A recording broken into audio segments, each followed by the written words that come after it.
Oh, give a man a fish, he'll eat for a day. Teach him to fish, and he'll eat for the rest of his life. But give a Democrat a fish, and he'll lie and tell you it's a bicycle so many times he eventually believes it himself. Friends, if from my time spent roaming on this earth you learn nothing else, learn this.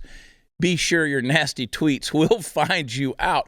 Case in point, the recent tweet of one Democrat, Representative Lee Snodgrass, who had this to say to the World Wide Web. Quote, if parents want to have a say in their child's education, they should homeschool or pay for private school tuition out of their family budget. Well, she deleted the tweet as soon as the momentum from the backlash began kicking up dust off the horizon, but it was far too late by that point. The critical mass of internet communication in our day and age travels at the speed of thoughtlessness, and done bun can't be undone, son.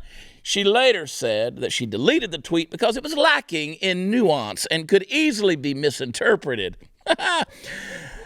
Full stop right there. If this was where the story ended, I think I'd be inclined to just nod my head, chew contemplatively on a hayseed, and say something like, yep, people say dumb shit sometimes, just happens. But the explanation that followed beggars the mind. Listen to what this lady said. Quote, to clarify, my point is that we should be fully funding our public schools, and that diverting funds away from our public schools only makes it harder for parents to have the relationships we deserve with our kids, teachers, and their schools. Of course, parents need to have a say in their kids' education and their classrooms.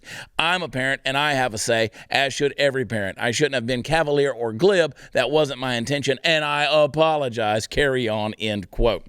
Well, apology accepted, Representative Snodgrass, but I have to tell you, I don't believe you. It would be one thing to say that the message of the tweet came on a little too strongly, you know, like the guy at the club that's going to go home with someone at the end of the night, even if he might have to get slapped 20 times before he makes it, and he wakes up next to some woman that fell down the wealthy side of White Trash Mountain.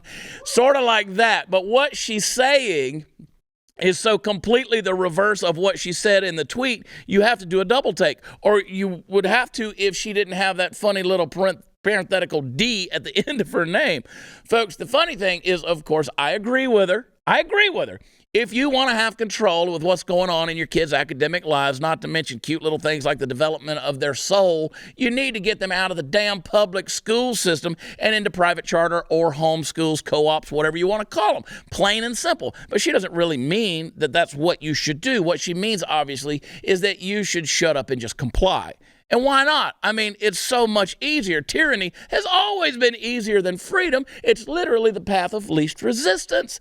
And if you could just close your face hole about all this freedom nonsense and get back into line with the way things have been going for decades and decades in this country, well, that'd be just peachy.